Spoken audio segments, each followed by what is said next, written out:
ओम शांति प्रश्नोत्तरी कार्यक्रम में एक बार फिर आप सभी का स्वागत है और आपके प्रश्नों का उत्तर देने के लिए हमारे साथ हैं आदरणीय आशा दीदी।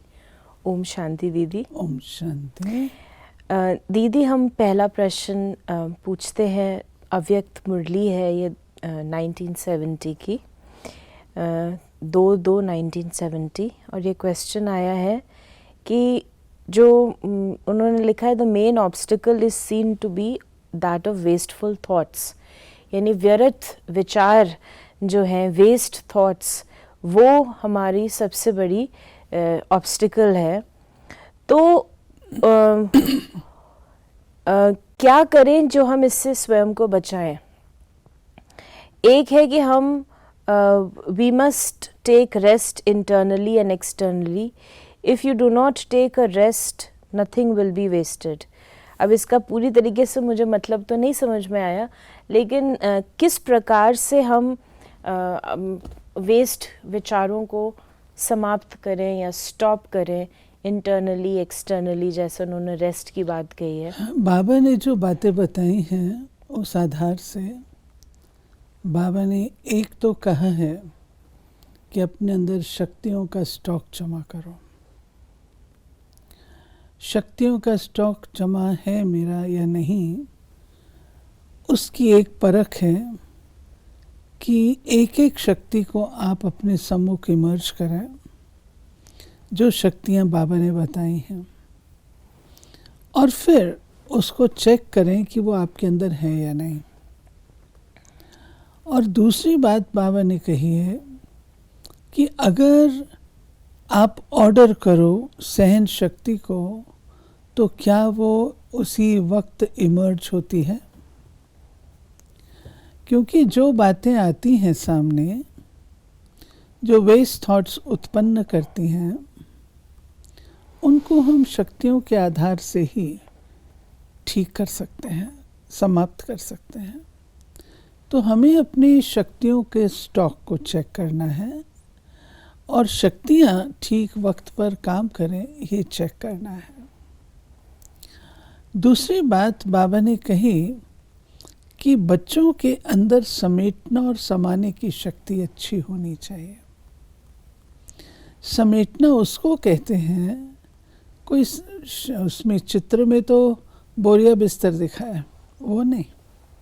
समेटना बाबा उसको कहता है जो हमारी बुद्धि इधर उधर फैली हुई है, बहुत बातों में जाती है, उन सबको समेट लो और समेट करके उसको एसेंसफुल बना लो, तो आपके वेस्ट थॉट्स नहीं होंगे, क्योंकि आप एसेंसफुल हैं। और समाना वो भी आवश्यक है। अगर आप समाते हैं तो चला जाता है, अंदर चला गया, फिनिश हो गया। लेकिन इसमें शक्ति की ज़रूरत है। अगर आपने सुना और वो आपकी कॉन्शियसनेस में जाके बैठ गया, तो कहीं ना कहीं कभी ना कभी वो आपको फिर से तंग करेगा। लेकिन जैसे सागर में कोई चीज़ आप डाल दीजिए, इतना विशाल सागर है, कहाँ आप उसको ढूंढेंगे? ऐसे ही बाबा कहते हैं कि स्वयं सागर सदृश बन जाओ, संभालो। अगर वो शक्ति नहीं है आपके अंदर समाने की, तो बाबा के पास उसको दे दो, फिनिश कर दो, ताकि वो उभर ना पाए। बाबा के पास से तो नहीं निकल के आएगी। और चौथी बात कि हमें बिंदी लगाने का अभ्यास चाहिए। स्टॉप। बाबा ने 82 में, जब अभी हम लोगों ने मैनेजमेंट के कोर्सेज शुरू भी नहीं किए थे, उस समय बाबा ने कहा कि व्यर्थ संकल्प जंगल की आग की तरह होता है। जैसे बांस का जंगल होता है तो उगता जाता है, और कभी कोई गर्मी का इतना अधिक होता है तो आपस में ही घिस करके ख़त्म हो जाता है, आग लग जाती, फिनिश हो जाता है।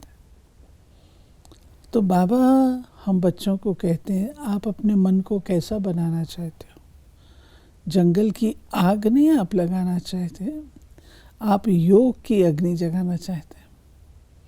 तो योग की अग्नि के लिए आपकी बुद्धि की लाइन क्लियर चाहिए। तब आप बाबा को याद कर सकते हैं और उनसे शक्ति लेकर के उन व्यर्थ संकल्पों को समाप्त कर सकते हैं। ये एक पहलू है। इसका दूसरा पहलू है और वो है समर्थ संकल्पों में रमण करना। आप जितना जितना समर्थ संकल्पों में रहेंगे तो व्यर्थ को मार्जिन नहीं मिलेगी। व्यर्थ को मार्जिन इसलिए मिलती है क्योंकि समर्थ संकल्प हम नहीं चलाते। तो हमें समर्थ संकल्प, जिसको बाबा स्वचिंतन कहता है, मानो मैं मास्टर सर्वशक्तिवान हूँ, मैं मास्टर बीज रूप हूँ, मैं पूर्वज हूँ। अगर इस तरीके से हम सोचें तो हमारे समर्थ संकल्पों के आने से व्यर्थ को मार्जिन नहीं मिलेगा। और लास्ट बात है बुद्धि की स्वच्छता। स्वच्छता माना बिल्कुल कोना कोना मेरा साफ होना। मैं चाहती हूँ बाबा मेरे मन में आए। अब आप सोचिए, आप स्वयं भी कहीं गंदी जगह पे बैठना पसंद नहीं करते, तो बाबा हमारा मन मंदिर अगर दूषित है, गंदा है, अस्वच्छ है, अपवित्र है, बाबा कैसे आएगा? ये बात है। दीदी, जो अभी आपने बहुत सुंदर ये बातें बताई और ये अभ्यास बताया, इसमें से जो आपने एक अभ्यास बताया कि समर्थ चिंतन हमारे अंदर हो और वो व्यर्थ को समाप्त करेगा, जिसके एग्जाम्पल में आपने स्वमान दिए कि उसको हम और अभ्यास करें। मैं मास्टर सर्वशक्तिवान हूँ। लेकिन कई बार ऐसा भी होता है कि ये जो कुछ स्वमान है वो एक तरीके से रेपिटेटिव हो जाते हैं। तो समर्थ चिंतन क्या है और उसको हम कैसे और बढ़ाएं? क्योंकि ये जो मैं मास्टर सर्वशक्तिवान हूँ, उसके लिए तो 4-5 बातें ख्याल में आएंगी, लेकिन जो व्यर्थ बातें हैं वो तो उसकी क्वांटिटी बहुत ज़्यादा है। और सारे दिन के लिए वो समर्थ चिंतन कैसे रहे? आप केवल एक स्वमान क्यों लेते हैं? बाबा ने हमको सारे दिन की दिनचर्या के लिए भिन्न भिन्न बातें बताई हैं। तो आप वो हमें गाइड करें कि कैसे समर्थ चिंतन करें। अमृत वेले हम उठते हैं तो मैं सदगुरु के पास जा रही हूँ, अपने पिता के पास जा रही हूँ, अपने सुप्रीम शिक्षक के पास जा रही हूँ, या मैं अपने फ्रेंड के पास जा रही हूँ, जो आपको संबंध अच्छा लगता है उस स्वरूप से आप बाबा को याद करिए और खुशी की बातें लो। अर्ली मॉर्निंग बैठ के हम कंप्लेंट्स करें ये नहीं, वो शोभा नहीं देता। अर्ली मॉर्निंग का जो हमारा स्टार्ट है वो खुशी की बातों से।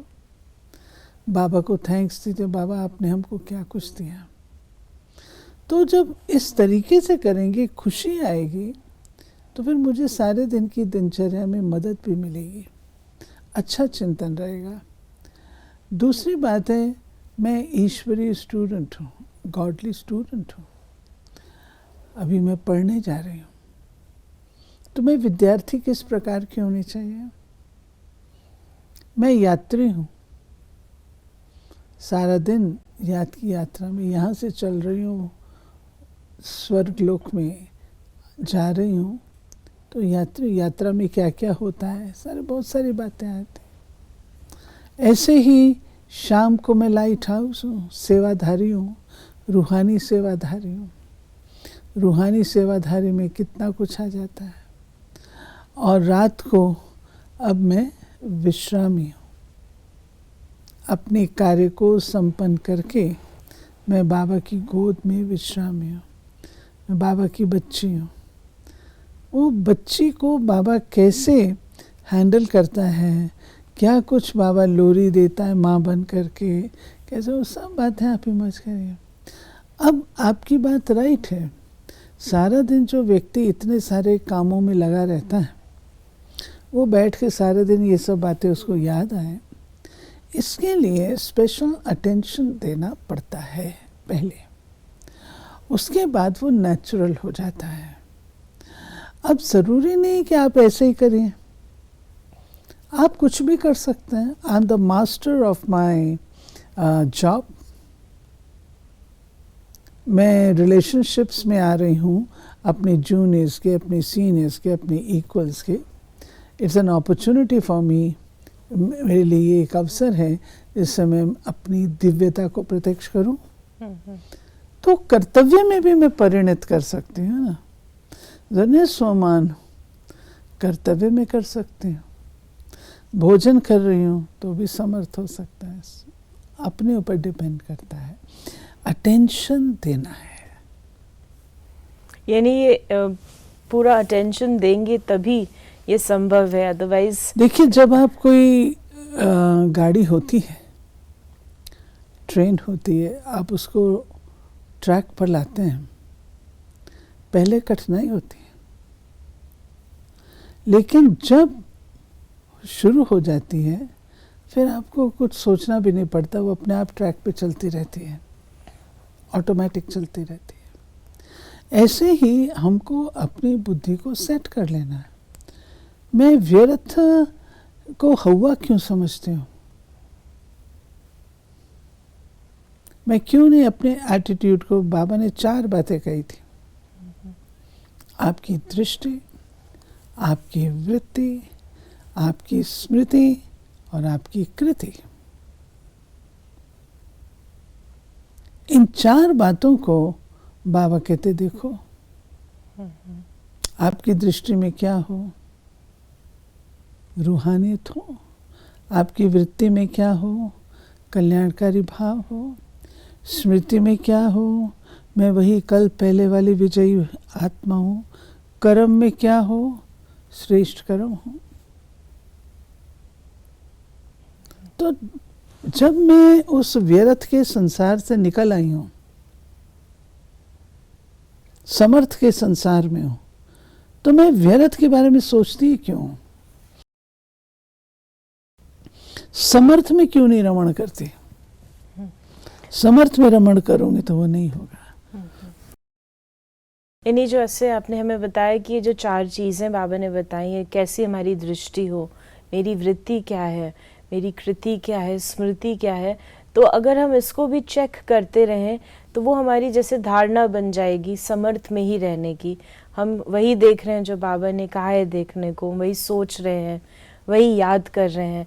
इस प्रकार से हमें हर चीज़ में टेंशन देनी, ना ही केवल हम स्वमान में, लेकिन वो हमारे कर्तव्य में भी वो चीज़ें आती जाएंगी। दीदी, एक और क्वेश्चन ये है कि जिस प्रकार बाबा ने हमें बताते हैं, मुरलियों में एक क्वेश्चन आया है कि जैसे रोज़ मुरली में आता है कि विनाश होना है, विनाश होना है, ट्रांसफॉर्मेशन होनी है, तो वो कहते हैं कि regarding career and investments, shall I aspire for progress और shall I stop aspiring and stay where I am? वैराग का कुछ रोल है क्या? यानी जैसे इन्वेस्टमेंट्स करने होते हैं, पैसे के इन्वेस्टमेंट्स हैं, कुछ ख़रीदते हैं लोग, लैंड लेते हैं, हाउस लेते हैं, सोचते हैं प्रॉपर्टी लेते हैं, या फिर करियर होता है, करियर में भी आगे से आगे कुछ ना कुछ कर रहे होते हैं। तो क्या करना चाहिए हमें, किस प्रकार से इसे लेना चाहिए? क्योंकि बाबा तो कहते हैं कि क्या से क्या हो जाएगा, और विनाश के बारे में भी, ये दुनिया ऐसे तो नहीं रहेगी, चेंज होगी। तो बाबा के इस ज्ञान को और इन्वेस्टमेंट और करियर में कैसे अप्लाई करें? देखिए, विनाश होगा तो हर चीज़ का होगा। जो करियर आप परस्यू कर रहे हैं अच्छी तरह करिए। आप कहीं इन्वेस्टमेंट करना चाहिए, अच्छी तरह कर लीजिए। जो आप सफल करना चाहते हैं वो आप सफल कर लीजिए। विनाश होना है इसलिए मैं सफल करूं, उसका भाग्य नहीं मिलेगा। सफल यानी बाबा के यज्ञ में सफल की बात है। उसका भाग्य नहीं बनता, क्योंकि आप विनाश होना इसलिए कर रहे हैं। अपना भाग्य बनाने के लिए नहीं कर रहे हैं। इसलिए इट हार्डली मैटर्स, आप जो चाहें वो आप करें, वैराग्य की वृत्ति रख कर के करें, है तो भी बहुत अच्छा, जाएगा तो भी बहुत अच्छा, निमित्त भाव से करिए। यानी करियर आपका है, आप क्यों नहीं परस्यू करें, करिए ना। जैसे करियर को और एस्पायर करते हैं, आगे से आगे सोचते हैं, करें या ना। रुक या जहाँ कहते हैं जहाँ है वहीं ठहर जाएं, कुछ इन्वेस्टमेंट्स करने हैं, रुक जाएं या आगे बढ़ें। ऐसी कोई बात नहीं, आप करिए। और जैसे कई बार हम कहते हैं, जैसे आपने बोला आप करिए, तो इसमें दो भाव ऐसे मुझे नज़र आते हैं। जैसे बाबा की, आप इसे एक्सप्लेन करेंगे, जैसे बाबा के पास कोई कहता था कि मैं क्या करूं, तो बाबा कहते थे करो। और नहीं, मैं इस भाव से नहीं कह रहा, मैं जेन्युइन भाव से कह रही हूँ। क्योंकि देखिए मेरे पास धन है, मान लीजिए, अब धन को मैं इन्वेस्ट करके कुछ उसको बढ़ा सकती हूँ, और वो वहाँ पड़ा हुआ है, फ़ायदा क्या? बैंक में रखा है, क्या फ़ायदा? इन्वेस्ट कर ले तो ठीक है, वैसे भी वो मेरा है, वैसे भी वो मेरा है, इट मेक्स नो डिफरेंस, कर सकते हैं। तो वैराग वृत्ति से, क्योंकि जहाँ पर एस्पिरेशंस आते हैं या फिर हम ज़्यादा सोचते हैं कि ज़्यादा से ज़्यादा हो, तो एक तरीके से लोभ भी है, थोड़ा सा हम आगे भी बढ़ना चाहते हैं, और साथ में आपने कहा वैराग वृत्ति, तो ये दोनों कैसे मैच होंगे हमारे एस्पिरेशन से? वो लोभ नहीं है, वो लोभ नहीं है, वो आपके करियर में आपकी प्राप्ति है, वो आप एसेंड कर रहे हैं, वो रॉन्ग नहीं। जैसे कोई बच्चा बीए पढ़ता है, उसके बाद एमए करता है, तो गलत थोड़ी, नथिंग रॉन्ग। और वैराग्य वृत्ति ये है कि मेरे पास है तो भी ठीक है, नहीं है तो भी ठीक है, निमित्त भाव। बाबा आपका है, ये रखा है तो भी आपका है, इन्वेस्टेड है तो भी आपका है। लेकिन ये आपने जैसे हमें बताया, इट्स वेरी राइट कि हमारे अंदर इतना वैराग वृत्ति हो जाए कि वो मेरा है ही नहीं, और हम कर रहे हैं because we are suppose to do. जब हम देखते हैं, जैसे आपने कहा कि जैसे समय की भी अगर हमें सफल करना है तो हम सफल करें, चाहे अपने समय को सफल करें, अपने तन मन धन को भी सफल करें ईश्वरीय सेवा में, तो उसके लिए आप क्या राय देना चाहते हैं कि उस समय, जैसे हम बाबा भी कहते हैं और आपसे भी हमने कई बार सुना है कि बाबा के जो सेवा का पड़ला हो वो भारी होना चाहिए, तो उसके लिए आप क्या कहना चाहेंगे? देखिए, सफल करना बहुत तरीके से हो सकता है, केवल धन नहीं है। हम कन्याओं के पास तो धन नहीं है, क्या हम सफल नहीं कर रहे हैं? हम बहुत कुछ सफल कर रहे हैं। तो धन से सफल शब्द का एसोसिएशन नहीं होना चाहिए। आप समय भी सफल करते हैं, आप खाली बैठे, आप देखते हैं लोग बर्तन मांज रहे हैं यज्ञ के, आपने जाकर के सहयोग दे दिया, तो आपने समय अपना सफल किया ना। आप देख रहे हैं गार्डन गंदा है, आप जाते हैं, उठाते हैं, झाड़ू थोड़ी सी साफ करके आते हैं, what wrong, you have done something for बाबा। सफल करना तो ये भी है। आप बैठे हैं, कोई आपके पास आत्मा आती, हिम्मतहीन है, आप उसको ताकत देते हैं, सफल किया आपने। सो सफल भिन्न भिन्न प्रकार से हो सकता है। लोग ज़्यादातर सफल करने को अपने धन के हिसाब से यूज़ कर लेते हैं, वो ऐसा नहीं है। हम कन्याओं के पास तो है ही नहीं धन, तो क्या हमारा कुछ भी सफल नहीं हो रहा है? ऐसा तो नहीं है, बहुत कुछ सफल हो रहा है। आपका तन सफल हो रहा है, आपका मन सफल हो रहा है, आपका समय सफल हो रहा है, आपके संबंध सफल हो रहे हैं, आपकी शक्तियाँ सफल हो रही हैं, आपकी योग्यताएं गुण सफल हो रहे हैं। और क्या चाहिए? एक धन ही तो नहीं है। हम औरों को इंस्पायर कर सकते हैं, जिनके पास धन है उनको इंस्पायर कर सकते हैं सफल करने के लिए। तो यानी हमें अपनी जो वृत्ति, इससे हमें ये समझ में आता है, जैसे अभी पूर्व आंसर जो आपने दिया था, जिसमें आपने कहा था बाबा ने कहा है कि अपनी स्मृति को, वृत्ति को, दृष्टि को और कृति को हमें दिव्य बनाना है। यानी मेरी सेवा का जो भाव है वो सब में हो तो नेचुरली हर चीज़ सफल होती जाएगी और मेरा भाग्य बनता जाएगा और नेचुरली मुझे समझ में भी आएगा कि क्या करना है। और अगर हम ये सोचें कि विनाश हो रहा है तो हम सफल कर लें या विनाश हो रहा है तो हम ऐसा करें, तो उसकी कोई इतनी कोई एसोसिएशन उसके साथ, जैसे कहते हैं कि 76 में होना था या कुछ ऐसे। एक बार हमको इट्स अ रियल इंसिडेंट, एक बार हमको एक ऑफिसर मिले बाहर, उनकी कज़न थी, तो बहुत अच्छे थे, लेकिन उन्होंने कहा कि मुझे इस बात का बड़ा, मेरी एक कज़न थी वो पहले एसोसिएटेड थी, बहुत 70s की बात बताई, तो शी नेवर मैरिड, कि भाई विनाश होने वाला है, और पूरी फैमिली थी, फिर हुआ नहीं, उन्होंने बताया। और फिर अब उसके बाद उनको लगा कि शायद मुझे शादी कर लेनी चाहिए थी, और अब फिर वो फिर तो टाइम निकल गया था, फिर तो काफ़ी मुझे ऐसा लगता है ऐसा क्यों हुआ, तो उसे बताया हमने उस समय उन्हें। लेकिन इसी तरीके से अगर हम उस ज्ञान को इस प्रकार से लेते हैं तो वो लॉन्ग टर्म नहीं चलेगा। बाबा ने कभी नहीं कहा था 76 में, ये बच्चों की अपनी कैलकुलेशन थी। ओके। वो रजौरी गार्डन के उसके लिए था कि यदि रजौरी गार्डन की ज़मीन हमें दे दी जाएगी उससे 10 वर्ष तक हम कर लेंगे, तो सरकार ने दी नहीं, इसलिए वो हुआ नहीं। अब लोग अपने आप समझ के बैठे 76 को अपने दिमाग में डाल के, तो वो तो उनकी अपनी कैलकुलेशन है ना, क्योंकि वो इंसिडेंट हुआ नहीं इसलिए विनाश भी नहीं हुआ। राइट।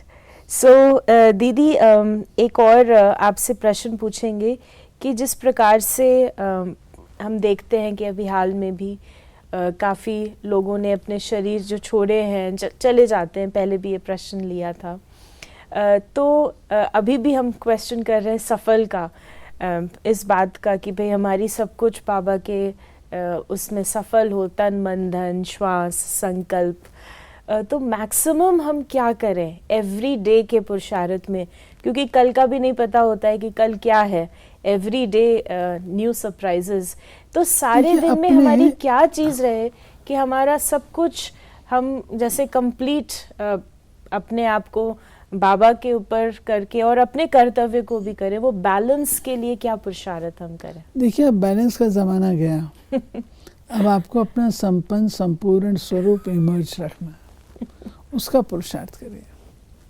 तो इसके बारे में हम और आपसे संपन्न संपूर्ण स्वरूप, उसका आवाहन करिए और उसके अभ्यास, क्योंकि कल को पर्दा खुलेगा तो मैं जाने को हूँ तैयार। तो यही अभ्यास हम करेंगे, और यदि आपके मन में भी कोई प्रश्न है तो आप उसे हम तक अवश्य पहुंचाएं 8826599309 पर, और हम आपके प्रश्नों को लेने का प्रयास अवश्य करेंगे। ओम शांति।